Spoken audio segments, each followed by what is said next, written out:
Pemirsa, Sekolah Satu Atap Pulau Terluar Indonesia di Kabupaten Simelu telah mencairkan bantuan sosial pendidikan Program Indonesia Pintar tahun 2019 dan 2020 melalui Bank Rakyat Indonesia. Bantuan beasiswa dari Presiden Jokowi itu diserahkan secara langsung oleh kepala sekolah setempat.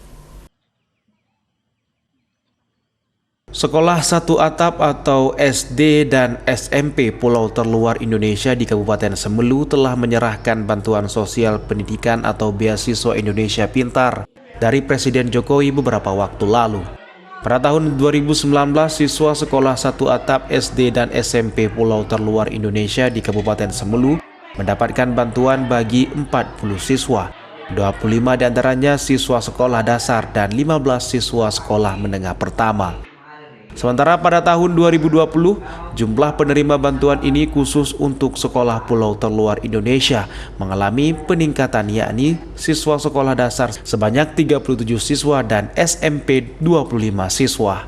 Menurut Syafi'i, untuk siswa SMP menerima bantuan mulai dari Rp375.000 hingga Rp750.000. Untuk sekolah dasar mulai dari Rp225.000 hingga Rp450.000. Pada hari ini kita sudah membagikan atau menyalurkan beasiswa program Indonesia Pintar tahun 2019 dan tahun 2020 di SDN SMP Atap Pulau Terluar. Cuman dalam pembagian atau penyaluran ini hanya beberapa siswa yang mendapatkannya, kurang lebih yang sudah memiliki kartu Indonesia Pintar.